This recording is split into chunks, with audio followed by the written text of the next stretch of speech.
Hey everyone, so continuing on with our linear equations lessons, today we're going to be going over point slope form. Last lesson we went over how to use slope-intercept form and the graphing of it, but today we're going to be focusing on only point slope form.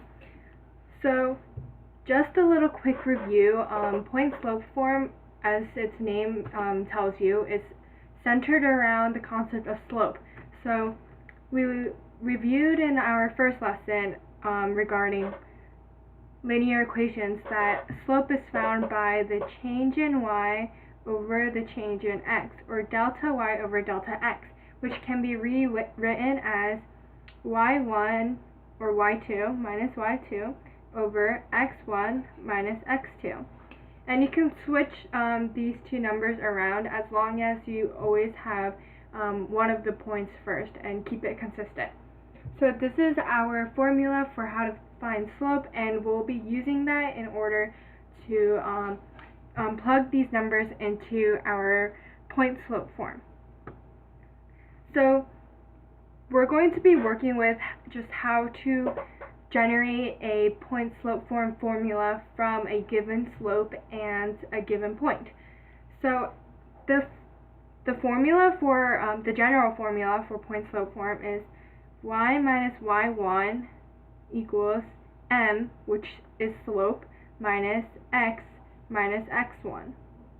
So this is our general formula, and once we're given slope and a point, we're going to just be able to plug these numbers in, and then it will be a linear equation.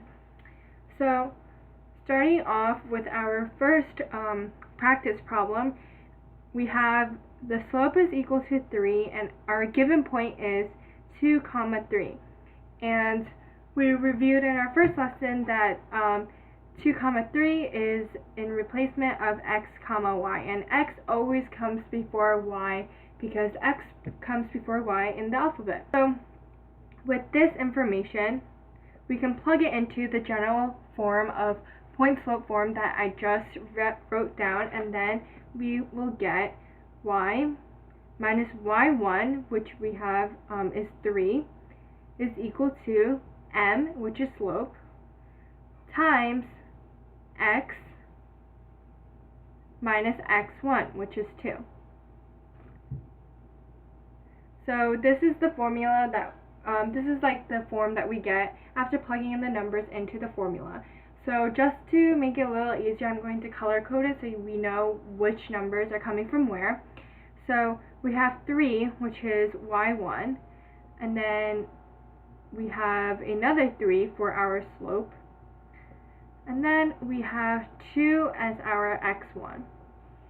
And even though the point is not negative, in our general formula we use a minus sign, so it appears that our point is negative when it's really not. So when you have a negative x or y value for our given point, then the operation would be addition.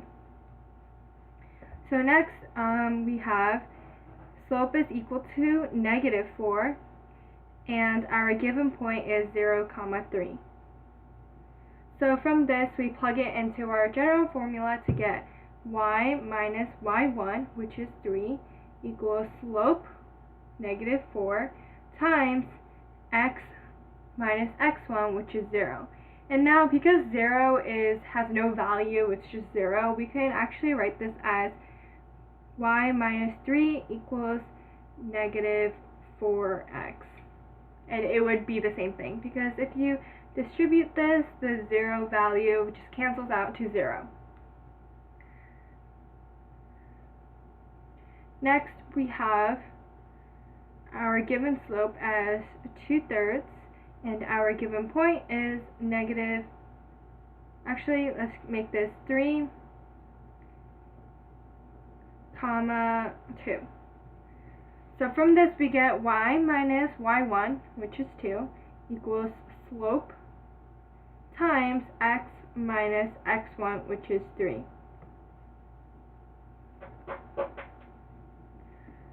Our next example is slope is equal to 3, and our given point is negative 4, 7. So y minus y1, which is 7, is equal to slope, which is 3, and then x minus x1.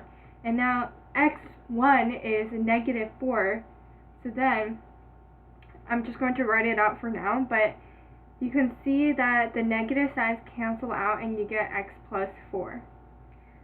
So that's our final equation. Now we have m is equal to negative 5, and given point is 7, 2. So we get y minus y1, which is 2, is equal to negative 5, which is our slope, times x minus x1, which is x minus 7. And now we have m is equal to negative 3 over 2, and our given point is 2, negative 3. So we get y minus y1, and here also we have a negative y value. So I'm going to put it in parentheses, and then x minus 2. So if you distribute the negative, you get y plus 3 is equal to negative 3/2 x minus 2.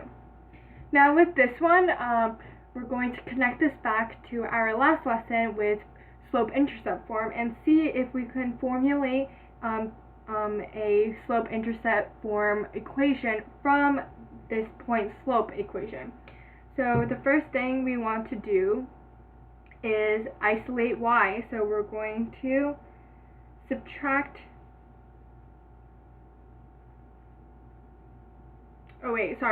first thing you have to do is distribute. I forgot to put the parentheses, which is why there's a little confusion there, but first we have to distribute the negative 3/2 x, so we get negative 3/2 x plus 3, and now we want to isolate the y, so we subtract 3 from both sides to get y equals negative 3/2 x, and that's our slope-intercept form formula on the bottom, and then in the middle we have our point-slope form formula. And you can see that even though these are different forms, they're basically the same thing because they're both linear equations, just written in different ways. So if you graph these two equations, you would end up with the same line. Next, we have slope is equal to 1/2, and our given point is negative 4, 1. So we get y minus y1 is equal to slope times x minus x1, but it's a negative, so that turns into positive. And I'm sure that you guys don't need to write it out right now because we know our negatives and positives, hopefully. And again, I'm going to translate this point-slope form into a slope-intercept form.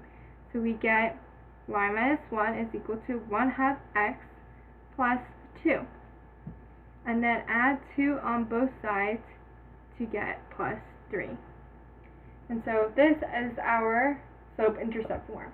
And just like the name makes you infer, point-slope form is called point-slope form because you have a point and the slope.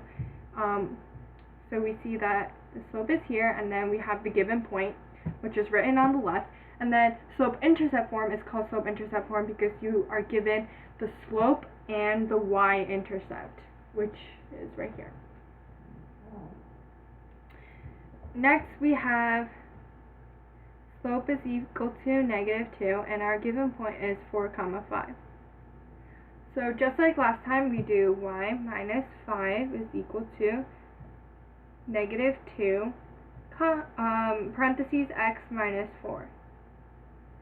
And now if we distribute this out, we get negative 2x plus 8. Add the 5 to the other side, and you get negative 2x plus 13 for the slope-intercept form. And our last one for these types of problems, we're going to have slope is equal to negative 2/3, and our given point is negative 3, 4. And just as we've been doing, we get y minus y1 is equal to slope times x minus x1, but x1 is a negative sign, so that turns into x plus 3. And just to connect our two lessons, I'm going to distribute to find the slope-intercept form. And you get y is equal to negative 2/3 x plus 2, because you add the negative 4 on both sides.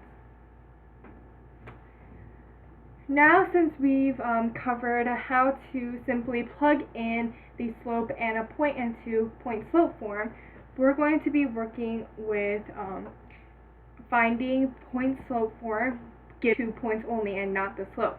So our first example is 2, 3 and 4, 7.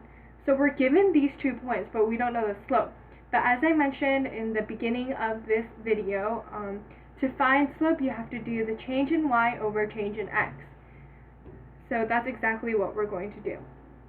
Slope is equal to change in y, so the y is 3 and 7, so it doesn't matter which one you put first as long as you keep it consistent in the denominator. So if I pick the first point to be the first y, then the x also has to be the first x. So 3 minus 7, so the change in y over the change in x. So because I used 3 first, we also have to use 2 first because that's the same point. So 2 minus 4. So this is the change in y over the change in x. And then if we simplify this, we get 3 minus 7, which is equal to negative 4. And then 2 minus 4, which is equal to negative 2. Now the negatives cancel out, and 4 divided by 2 is equal to 2. So now we know that our slope is 2. We can plug this in into our point slope form. And now, since we have 2 points, it doesn't actually matter which point we choose. It will always end up being the same general equation if you simplify it down. So you can choose any random point for the equation, and I'm just going to go with the first one. So we get y minus y1, which is 3, is equal to slope times x minus x1, which is 2. So we get y minus 3 equals 2 times the subtraction of x minus 2. Next we have 7, 11, and 12, 8. So just like we did before, we have to find the slope first by doing the change in y over the change in x. So 11 minus 8 is 3, and then 7 minus 12 is equal to negative 5. And negative 3/5 can't be simplified down any further because 3 and 5 are both prime numbers. So our final slope is negative 3 over 5. And now we get to plug this in into our point slope form equation. So we pick any point. I'm just going to go with the first one because it's there. And then we get y minus y1, which is 11, is equal to slope times x minus x1, which is x minus 7. And just remember that once you choose a point, you can't like switch between these two. You always have to just stick with the one point. Like you can't use an x coordinate from one point and the y coordinate from the other point. So make sure it's always consistent.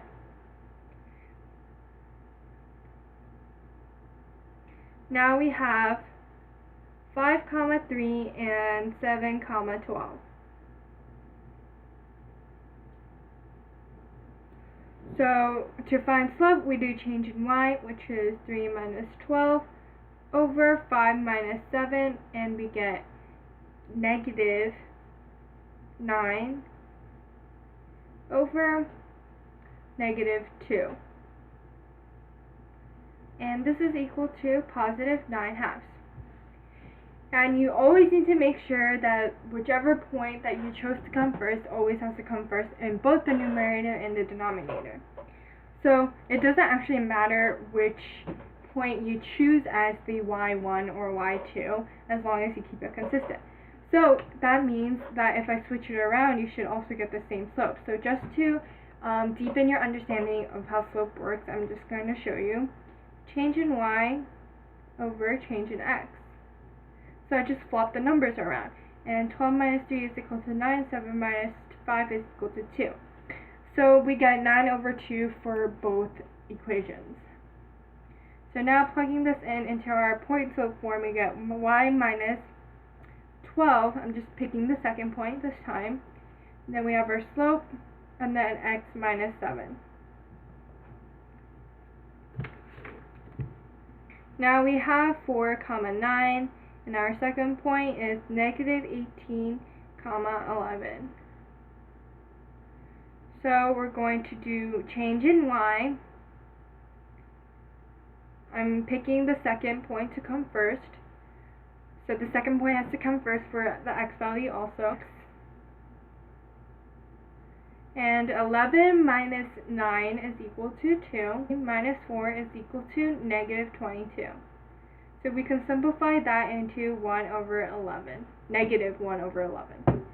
And plugging that into our slope-intercept form, we get y minus 9. I chose to use the first point. And then negative 1 over 11 times x minus 4. Next we've got 2, 3 and 6, 7. So the slope here would be change in y over change in x. And 7 minus 3 is equal to 4, and 6 minus 2 is also equal to 4. And 4 over 4 is equal to 1. So our slope is just 1. And I've mentioned this many times before, but if you have the value of 1 for anything, you don't actually have to write it unless you're adding and subtracting the 1, because it's always implied that there's a 1 in front of a parentheses or in front of a variable, and etc. So we get y minus y1, and I'm choosing to use the first point this time, is equal to slope, which is 1, and we don't necessarily need to write it, x minus 2. Now the reason why we don't need to write it is because if hypothetically I did write it right here, then you just distribute the 1 and it would become 1x minus 2, which is what's already written without the 1. So we don't need to write it. And actually you don't even need the parentheses either, because you don't have anything to distribute without the 1 either. So it's just easier to put it in simpler terms when you don't have to write something.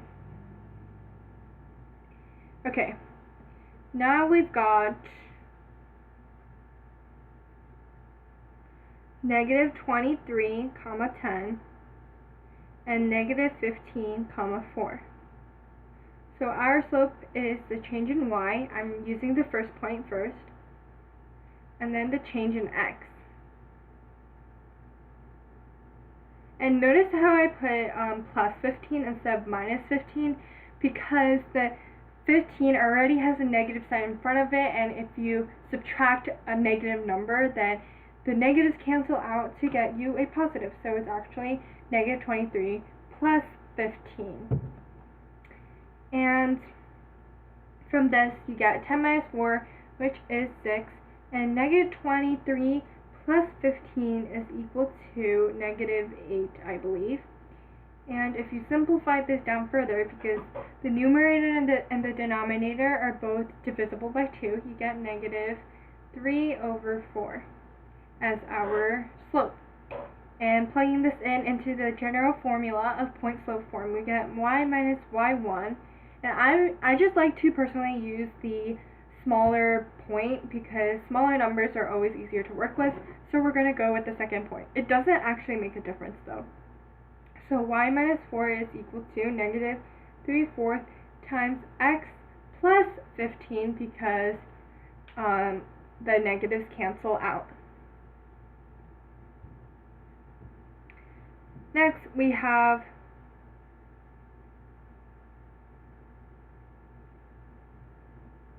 (12, 10) and 47, 10. So we have the change in y, which is 10 minus 10, and then the change in x, which is 12 minus 47. Now, if you look here, the first thing you notice right off the bat is that both 2 points have the same y value. And what this means is that you're just going to get 0 for the numerator, and it doesn't really matter what the denominator is. I can calculate it if I want to, but you don't have to, because when the numerator is equal to 0, the number in general is just equal to 0. So our slope here is 0. So if we plug this in, what do we get? We get y minus 10 is equal to 0 times x minus 12. And when this happens, you actually just don't get any number at all, because if you distribute the 0 to both the x and the negative 12, it ends up just being 0, because anything times 0 is equal to 0. So our equation would just be y is equal to 10, which in fact is a horizontal line on the graph. So it would look something like this. And it's just a sketch, so obviously it's not accurate, but it's just a horizontal line running through the y value of 10. And just because it came up, I'm going to mention, if you have a undefined slope, then you get a vertical line. And that would be if, like, x is equal to 4. So the x value never changes, so it's a vertical line. And when the y value never changes, it's a horizontal line. So that's always a good thing to keep in mind. Now we have 5, 3, and 2, 4. And these are smaller numbers than we had before, so it should be a little bit easier. I'm going to do the change in y over the change in x. And you get 4 minus 2 is equal to 1, and 2 minus 5 is equal to negative 3. And we get y minus y1 is equal to slope x minus 2. Moving on, we have negative 12, negative 2, and negative 20, 10.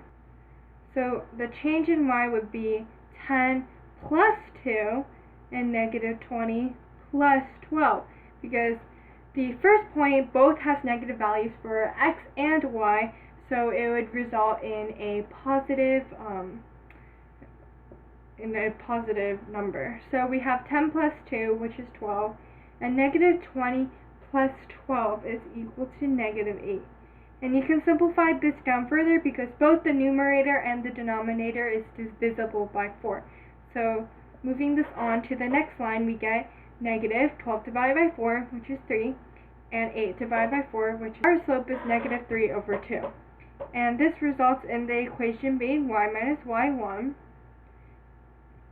which is plus 2, because I'm using the first point, which has a negative sign, is equal to slope times x plus 12, because the x value for the first point is a negative. Now we have 6, 10, and 15, 15. So our slope would be change in y using the second point first over change in x. Now 15 minus 10 is equal to 5, and 15 minus 6 is equal to 9. So our slope is 5 over 9. Simple enough, right?